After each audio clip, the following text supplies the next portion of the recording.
পড়তে পড়তে পড়লাম না, পড়ার প্র্যাকটিস করছি একটু। আমি না অনেকদিন ধরে পড়ি নাই তো, সেই পড়ছিলাম। প্রেমে প্রেমে পড়ছি, বিয়া কইরা ফেলাইছি।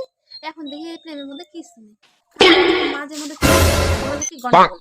তো যাই হোক, আর ফালতু বকবো না। আমার একটা আজকে বিশেষ প্রশ্ন আছে বন্ধুদের কাছে। প্লিজ তোমরা এই প্রশ্নটার আমাকে উত্তর দিয়ে আমার মনে প্রশ্নটা সলভ করে দিও, ঠিক আছে? প্লিজ প্লিজ প্লিজ, যারা যারা জানো উত্তরটা দিয়ে দিও আমাকে। তো কথা হচ্ছে, আমি অনেক রিসার্চ করলাম, ভাবনা চিন্তা করলাম, করে আমি একটা জিনিস দেখলাম যে এই পরিবেশে মানুষ অনেক রকমের কথা বলে, তাই না? কয় কিনা? আর যদি মিলে আমার সাথে তো আমাকে কইও যে আমার মতো এই প্রশ্নটা তোমাদের মধ্যেও ঘুরপাক খায় কিনা খায়, ঠিক আছে? প্রশ্নটা হচ্ছে যে মানুষ বলে কানাকে কানা, খোড়াকে খোড়া, ন্যাংরাকে ন্যাংরা বলিও না। বলিও না, নিজের মনেও মায়া হয়, তাই তো? ওরা তো কানা, ওদেরকে এসব কথা কেন বলবো? মনে দুঃখ পাবে।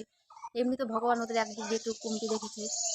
বলি না, নিজে তো বলি না বন্ধুরা। এই যে এটুকুন একটা গাদা চারাপোনা বাচ্চা আছে, সেটা পর্যন্ত ঠুসে ঠুসে শিক্ষা দিয়েছে এসব কাউকে বলবি না। ও বোঝে না ছাতা কিছু, তবুও আমি শিক্ষা দিই, বলবি না কাউকে এসব কথা, ভালো কথা।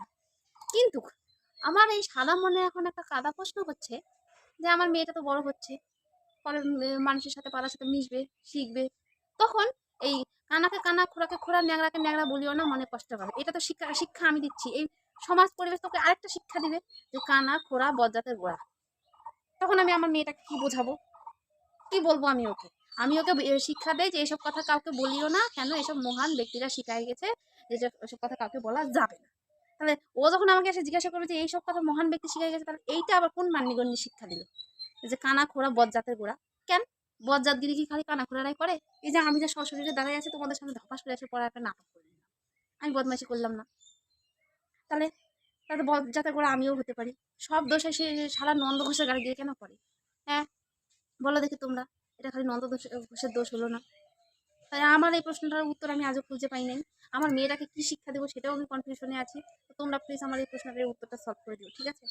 আমি বড্ড টেনশনে আছি ভাইয়া, আর এই টেনশনে বাঁচিতে আছি না। আমি চললাম, তোমরা দেখো। Patience is waning. Is this it?